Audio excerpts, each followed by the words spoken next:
అనేది చీకటి అయితే రు అనేది వెలుతురు. వెలుతురు అంటే చీకట్లో ఏ విధంగా అయితే దీపాన్ని తీసుకొస్తే వెలుతురు మాయమైపోతుందో అదే విధంగా మానవుడు ఉన్నటువంటి అజ్ఞానం అంటేనే తెలియకపోవడం. ఆ తెలియకపోవడం అనేటువంటి అజ్ఞానాన్ని దీపం అనే వెలుతురుతో ఏ విధంగా అయితే చీకటిని మనం పంపించేస్తామో, ఒక దగ్గర దీపం ఉంది, వెలుతురు ఉంది, రెండు పెట్టాం అక్కడ. చీకటి ఉంది, దీపం ఉంది, మరి అప్పుడు రెండిట్లో ఏది నిలబడుతుందా? చీకట్లో దీపం పెట్టినామా, అప్పుడు చీకటి మిగిలిందా, వెలుతురు మిగిలిందా? ఏది విధంగా చీకట్లో ఏ విధంగా అయితే దీపం రాగానే వెలుతురు పారిపోయిందో, మనిషి జీవితంలో కూడా జ్ఞానం అనేటువంటి ఒక దీపాన్ని వెలిగించుకోవాలి. జ్ఞానం అనేటువంటి దీపాన్ని వెలిగిస్తే చీకటి అనేటువంటి అజ్ఞానం మనకు తెలియకపోవడం అనేది ఆ యొక్క సద్గురువు ద్వారా తెలుస్తుంది. ఉదాహరణకు చీకట్లో నడుచుకుంటూ మనం బయట రోడ్డు మీద వెళ్తున్నాము. ఒక దగ్గర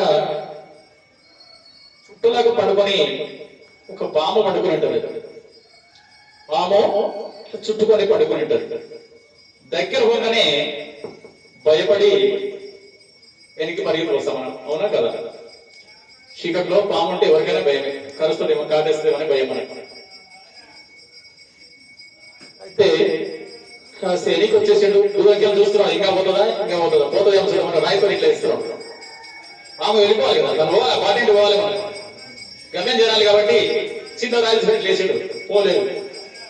పాము పోతలేదు, లేస్తలేదు. ఇంకా కొంచెం పెద్ద రాయి వేసాడు, అప్పుడు కూడా కదలలేదు. ఏమప్పా ఇది పోతలేదు, నేనైతే అక్కడికి పోవాలి, నేను అవతలికి పోవాలి, ఇది బాట పండుకున్నది, ఏం చేయాలి అర్థం కాదు. కొంచెంసేపటికి ఒక కట్టె తీసుకున్నాడు, కట్టెతో ఇట్లా కొట్టుకుంటూ ప్రయత్నం చేసి దూరంకి వెళ్ళి పెద్ద కట్టె తీసుకుంటాడు. కట్టెతో కొట్టి దాన్ని ఇలగొట్టే ప్రయత్నం చేస్తున్నాడు. అప్పటికి కూడా పోతలేదు. ఇది పోతలేదు, సచ్చిందా బతికిందా అని చెప్పి వెళ్ళి ఒక అగ్గిపెట్టె తీసుకొచ్చి ఇది మెల్లగా దగ్గర పోయి చూసాడు. దగ్గర పోయి ఆ పాము చూసి సచ్చిందా బతికిందా చూస్తున్నాడు. వాస్తవానికి అది పాము కానీ కాదు, తాడు.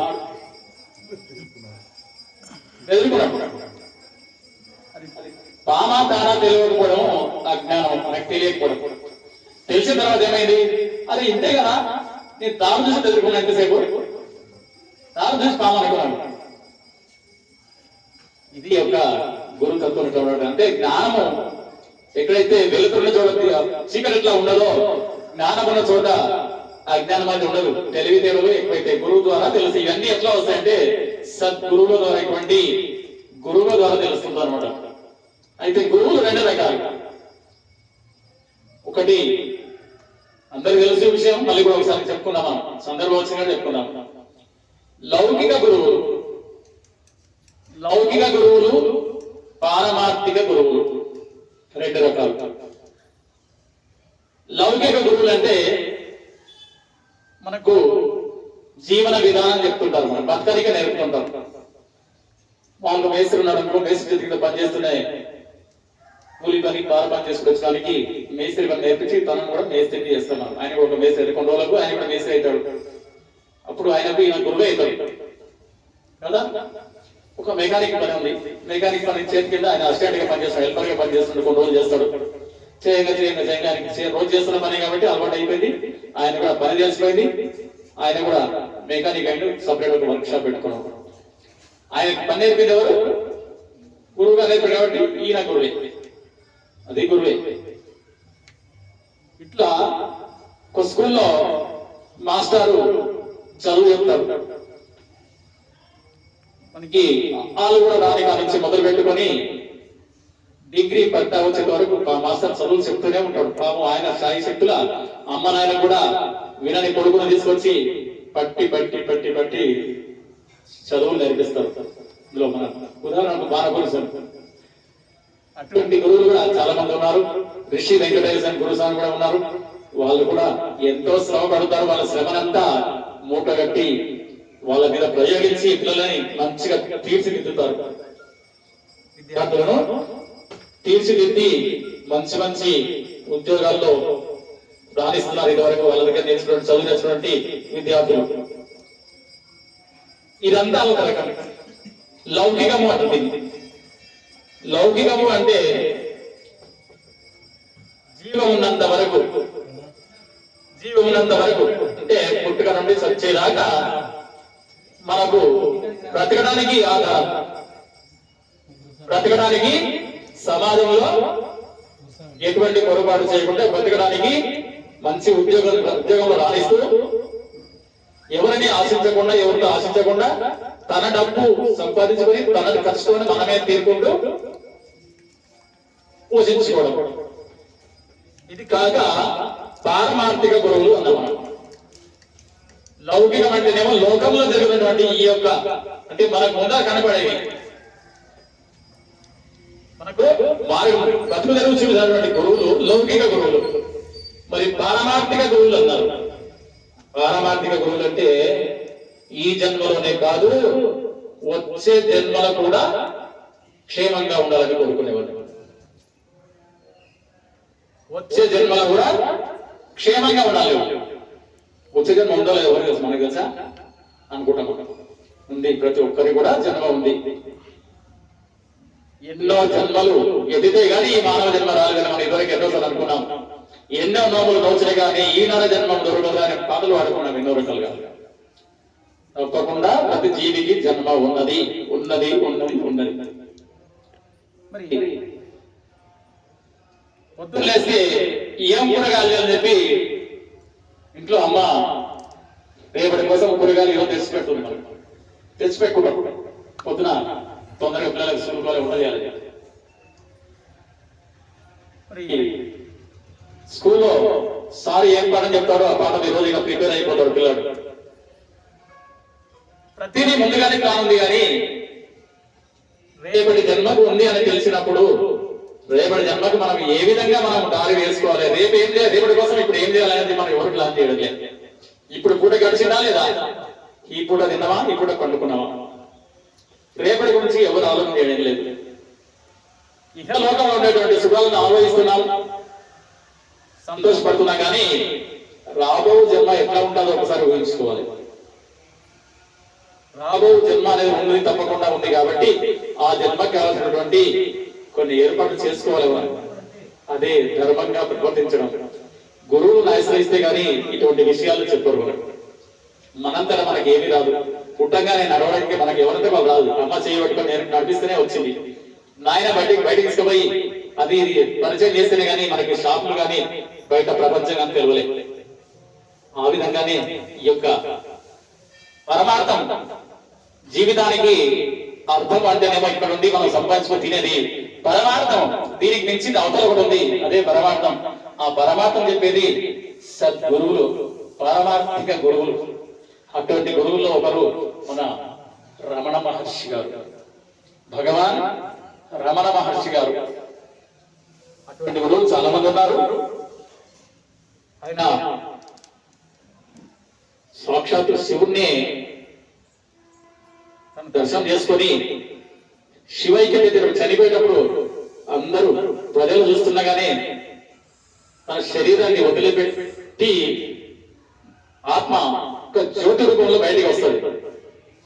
ఆయన ఆత్మ బయటికి వచ్చి అరుణగిరి, అరుణాచలంలో అందరూ గిరి ప్రదక్షిణ చేస్తున్నారు.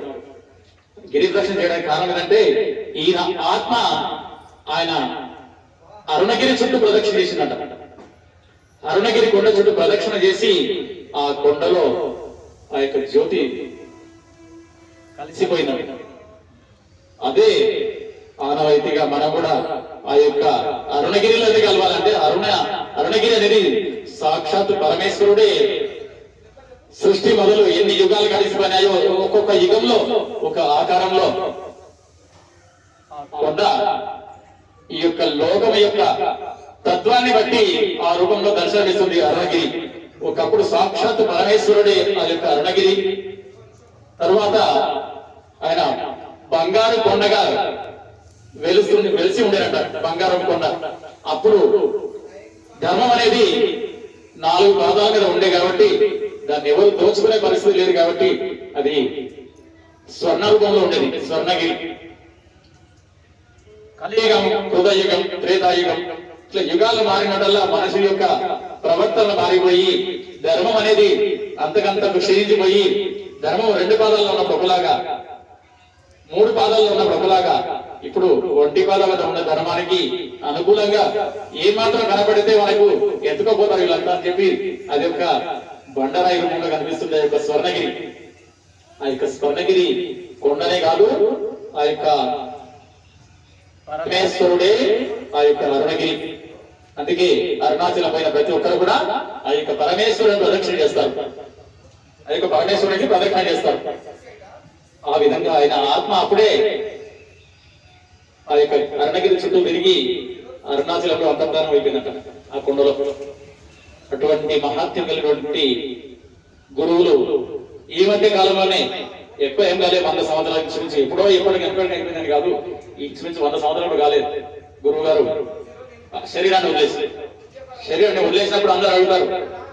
ఆయనకు ఒకసారి ఉదాహరణ చెప్తాను నేను. ఈ పారమార్థిక గురువులు అన్నాం కదా, వాళ్ళకు రేపేం అనేది వాళ్ళకి భగవంతుడు తత్వదర్శనం చేసిన వాళ్ళు కాబట్టి రేపేం జరుగుతుంది, గంటసేపు అయినా ఏం జరుగుతుంది వాళ్ళకంతా తెలుసు. సాక్షాత్ భగవంతుడే ఆయన, శివుడే, నేనే శివుడు అనే రకం. అయితే ఒకసారి శిష్యుడితో పాటు కలిసి నడుచుకుంటూ వెళ్తున్నాడు బాటేమడి. శిష్యుడు వెనక నడుస్తున్నాడు. ఈయనకు ఒంటి మీద వస్త్రాల మీద చింత లేదు అసలు.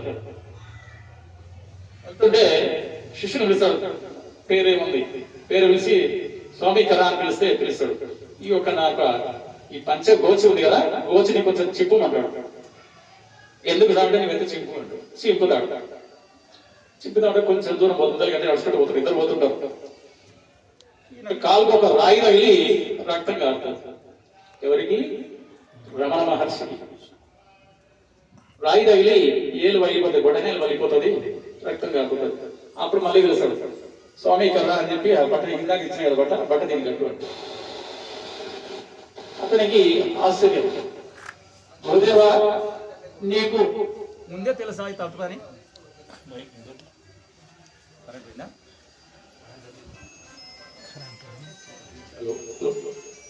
గురుదేవా నీకు ముందుగానే తెలుసా ఇది రాగి తగులుతుందని నీకు ముందే తెలుసా అని అంటున్నాడు. అవును తెలుసు.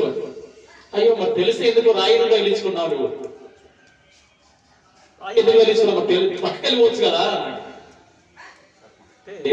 అది కాదు నాయన, నా జన్మలో నేను చేసుకున్న కర్మని తప్పకుండా అనుభవించి తీరాల్సిందే.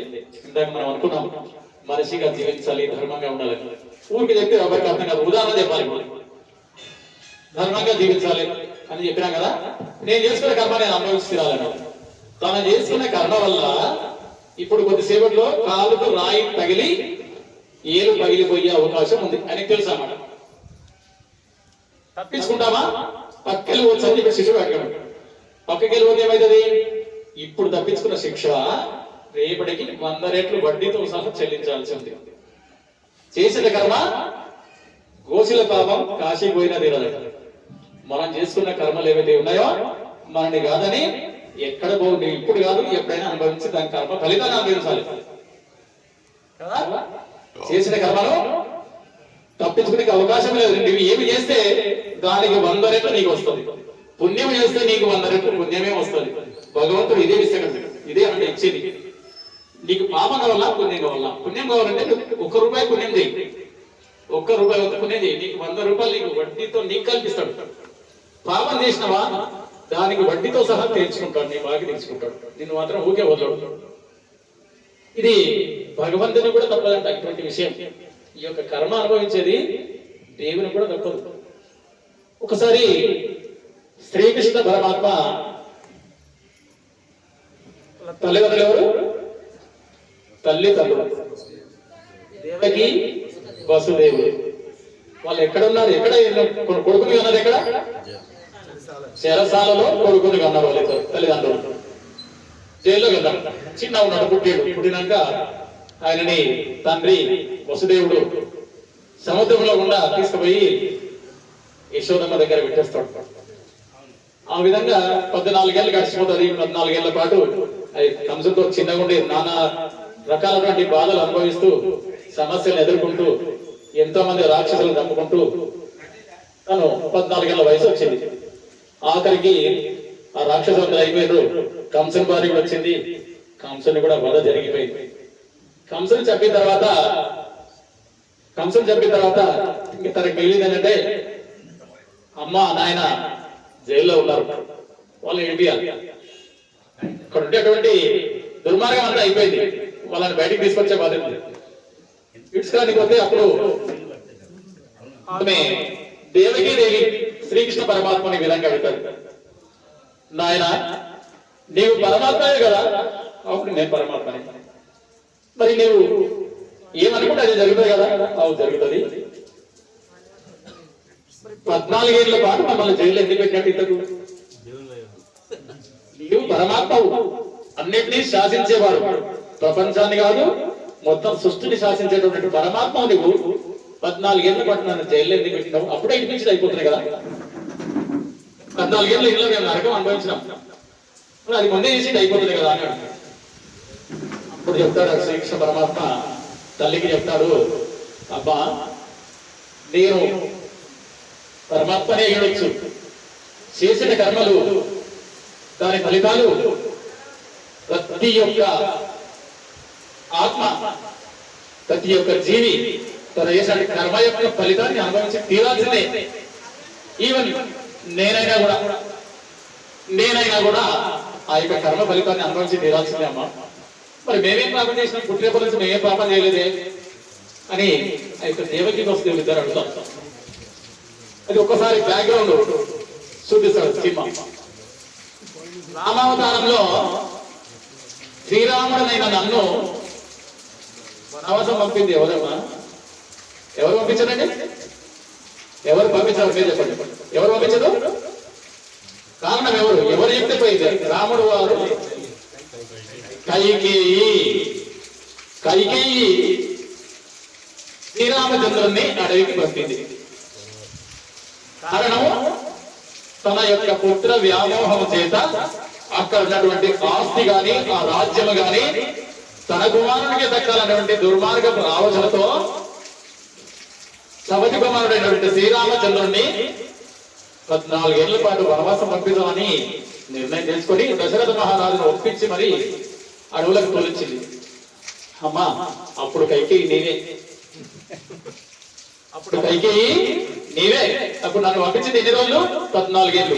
ఆ యొక్క శిక్షణ అనుభవించింది ఇప్పుడు 14 ఏళ్ళు నీవు జైల్లో ఉన్నావు. కారణం కర్మ ఎవరిని వదిలిపెట్టదమ్మా ఇది. మరి అప్పుడు మీ అమ్మ ఉంది కదా కౌసల్యది, మరి ఆమె ఎక్కడ ఉంది? ఆమెని అప్పుడు పుత్రయోగం అనుభవించింది. కొడుకుని పోగొట్టుకొని 14 ఏళ్ళు కొడుకును దూరం చేసుకొని ఆ యొక్క పుత్ర వియోగం అనుభవించినటువంటి ఆ కౌసల్యాదేవి ఇప్పుడు యశోదమ్మ గారు ఆ యొక్క వియోగాన్ని ఇప్పుడు ఆమె అనుభవించింది. నాతో ఆడుతూ పాడుతూ నా యొక్క ఆటపాటం చూసుకుంటూ నాతో ఆనందపడింది ఆమె ఆ యశోదమ్మ. తప్పలేదు కదా, దానికి అర్థమైంది కదా. ఈ కథ అయితే తెలిసి అందరికి కృష్ణుడు దేవికి దేవి నుంచి యశోదమ్మ దగ్గర పెరిగిన అందరూ తెలుసు. కారణం ఇది కర్మ ఫలితం. మనం కూడా కర్మ ఏం చేయాలంటే మనం ఆలోచించుకోవాలి. ఎటువంటి కర్మ చేయాలి? మంచి కర్మ చేస్తే నీకు 100 రెట్లు నీకు ఫలితాన్ని ఇస్తుంది. చెడు కర్మ చేస్తే నీకు 100 రెట్లే వస్తుంది. మనం అందరూ కూడా మంచి కర్మలు చేసేందుకు ప్రయత్నించి మనం కూడా తరించే ప్రయత్నం చేద్దాం. ఇటువంటి జ్ఞానాన్ని గురువుల ద్వారా తెలుసుకొని ఏది తప్పో ఏది ఒప్పో తెలుసుకునేటువంటి ప్రయత్నం చేద్దామని చెప్పి ఈ యొక్క కార్యక్రమంగా అందరికీ తెలియజేస్తున్నాం. దేవుడు సద్గురునాథ మహారాజుకి